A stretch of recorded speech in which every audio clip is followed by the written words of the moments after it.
Tsaka kami naliligo. Hanggang dito na yung tubig eh. Siyempre pagka mabuti kang tao, hindi ka makakalimutan ng mga nakakilala sa'yo. Yan, dito yung bahay nila dati.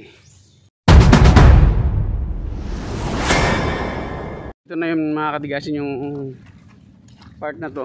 Dito na yung sinabi kong mga bato. No, na kapag low tide, high tide ay di ka makadaan. No?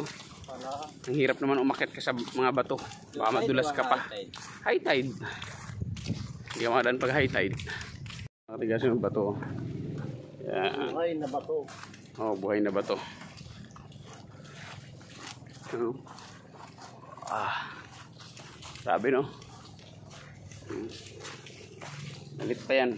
Yung maganda rito, hindi lulubog yung paa. Stig. Naglutas pa no?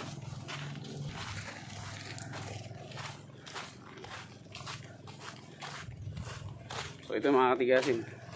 Pagka high tide, siyempre, dyan abot dyan ng tubig eh. So akit ka dyan.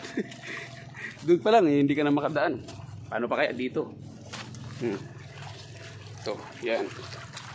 Siyempre pag dumaan ka dito, kailangan dubli ingat ka rin kasi mamaya madulas ka. Oh. Yan, puro bato talaga.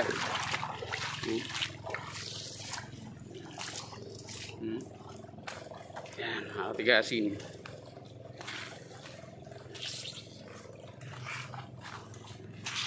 Diba?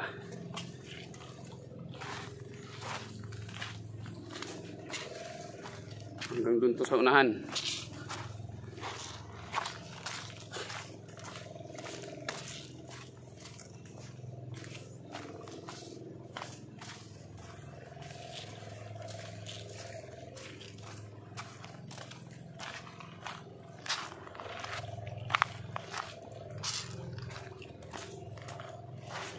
Yo.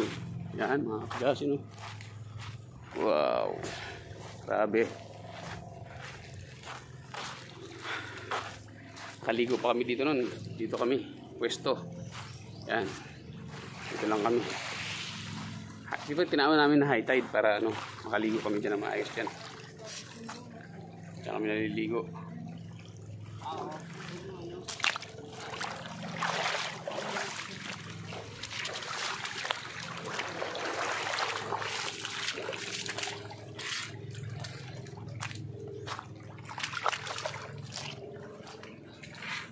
Oh, yan oh. Yan. Siyempre, kung dadaan ka at hindi ka maliligo, yan. Hanggang dito na yung tubig eh. Oh. Oh. Wow. Grabe no.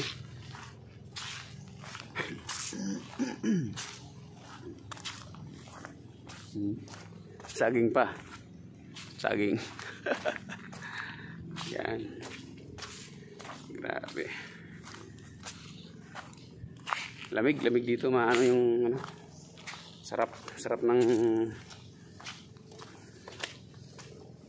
basta masarap sa pakiramdam, malamig. Ito marami lang seagrass, no? Maliban sa mga dahon, seagrass. Yun no. Yan.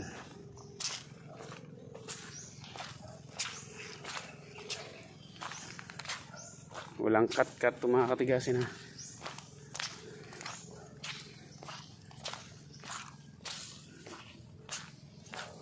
Hanggang doon sunahan.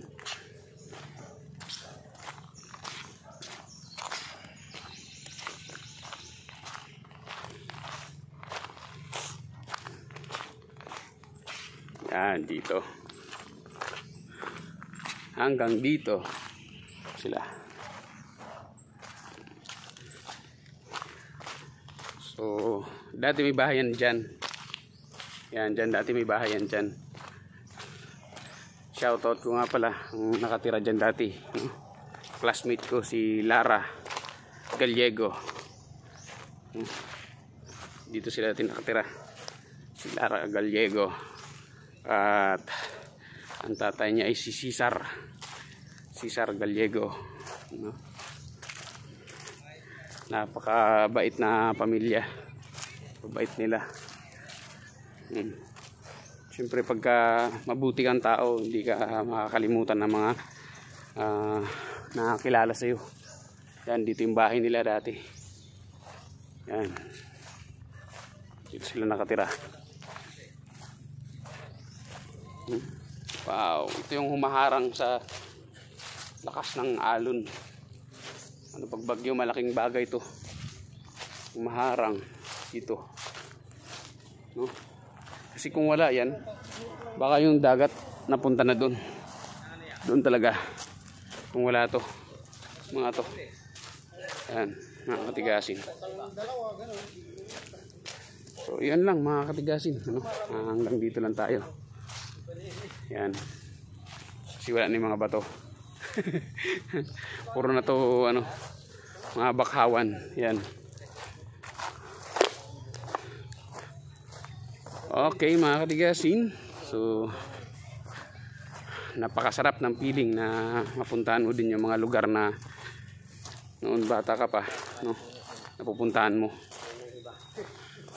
Sarap sa pakiramdam na makabalik ka ulit sa lugar kung saan ka sinilang.